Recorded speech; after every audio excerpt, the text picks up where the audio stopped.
Je suis ici devant le houppe géant de la rivière Blanche. C'est un arbre extraordinaire, majestueux, qui vient juste après, par ordre d'importance, juste après le grand kauri qui est de l'autre côté. Alors le houppe, c'est un arbre endémique qui se caractérise par une vitesse de croissance très lente et un bois jaune sans beaucoup d'ornementation et qui est en revanche facile à travailler.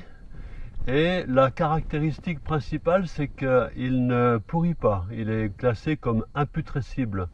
Donc il était jadis réservé pour tout ce qui est encadrement de fenêtres, enfin toute la menuiserie d'extérieur. Et puis aussi pour la sculpture, parce qu'il se sculpte très très bien.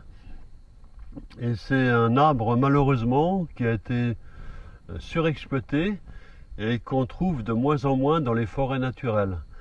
De plus, tous les essais de sylviculture, c'est-à-dire de plantation de houppe, se sont soldés par des échecs ou des semi-échecs. L'arbre commence à pousser, puis ensuite il crève, on ne sait pas trop pourquoi. Alors l'individu que nous avons devant nous mesure environ 30 mètres de hauteur et il fait pas loin de 10 mètres de circonférence à la base. Il impose le respect.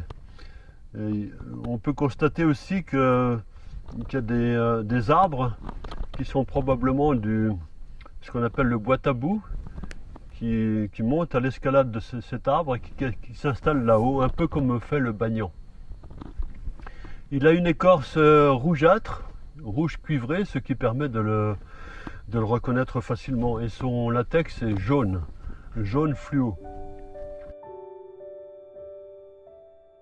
Alors là, ici, on a une œuvre de ma mère. Cette œuvre, elle a été faite en bois de houppe. À la base, le houppe, c'est un bois qui est très jaune. Et là, en l'occurrence, il a été teinté en noir brûlé et teinté avec de la cire. Encore un autre truc que j'ai fait avec les bois locaux, alors là c'est une sorte de banjo.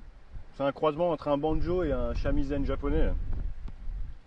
Et donc là pour les bois, là j'ai utilisé, donc la caisse elle est en houppe, des petits morceaux de houppe qu'on m'avait donné. Ça c'est le manche, il est en ce qu'on appelle le faux buis, ou c'est un Ostrobuxus carunculatus. Ça pousse dans les maquis miniers. Alors c'est un bois qui est, pour les flûtes il est pas bien parce qu'il est très amer. Il est toxique même, on dirait, quand on joue. Mais par contre pour les manches, c'est un bois qui est très lourd, qui est très dur, et du coup dès qu'on le ponce, il a vraiment une douceur quand on joue dessus.